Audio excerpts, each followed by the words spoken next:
The John Deere TECH program is a part of our associate degree programs that we have here at SUNY Cobleskill Ag Tech. And what that does is that allows students to specialize in the John Deere content and get prepared for their industry training and eventually their full-time position after entering the dealership. It's a really good core knowledge to start off. It's a lot more on the theory side in the beginning, but then after that you really get into the labs and really figure stuff out for yourself. If you're in the John Deere TECH program, you're all lined up with the dealership and they help you through that process. They hopefully will come out level 3 certified or close to it, which means that they have all their base training done so that they can go and learn about machinery. I think it gives you the perfect foundation in order to grow, but you still have enough skills that you could do whatever they need you to do starting out.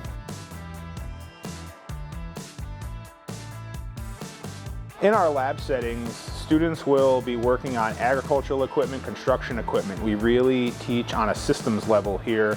You're working with engines that produce 120 horsepower almost. 8R, 7R tractors, skid steers, gators, dozers, loaders. The students are pulling the transmission out and going through and working on it and learning how to work on it. And then we get into the more complex stuff where we're getting into diesel engines where they're tearing engines down and actually seeing all the nuts and bolts and the nitty-gritty of those engines. And a good example of this would be in hydraulics. We don't focus on what type of hydraulics the machine, a specific machine has, but really how that system works so that whenever the student encounters that system, they are experienced with it and they understand it.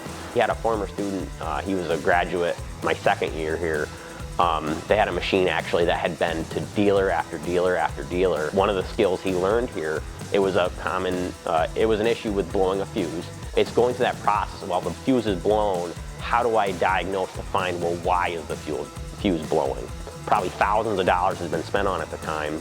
He figured it out in half an hour because literally he took the skills that he had here. If you're just diagnosing stuff nowadays, it's not just the motor. It can throw into emissions factors too, and that really throws everything off. So it's nice to know that it's not just the motor. It could be something completely different on the emissions side that's throwing that code. Being a part of the JD TECH program is amazing because it sets you up immediately with a dealership and allows you to have work experience right out of the gate. Students, through the 2 years that they're here at SUNY Cobleskill, would be working toward, if not achieving, that level 3 certification, allowing them to better educate themselves at the dealership, do specialized trainings. It's preparing the student to be successful in that dealership the second they graduate. They get paid while they're working for them. When they walk out the door, they have a full-time job. If you're thinking about coming here, definitely just be willing to learn and sit down and be patient. It's going to take some time to grasp certain concepts, but by the end you could just start connecting the dots, and I feel very confident with where I'm headed. Yeah, I've always wanted to be a diesel tech. I think that this program is one of the best. I think this is a great option for anyone.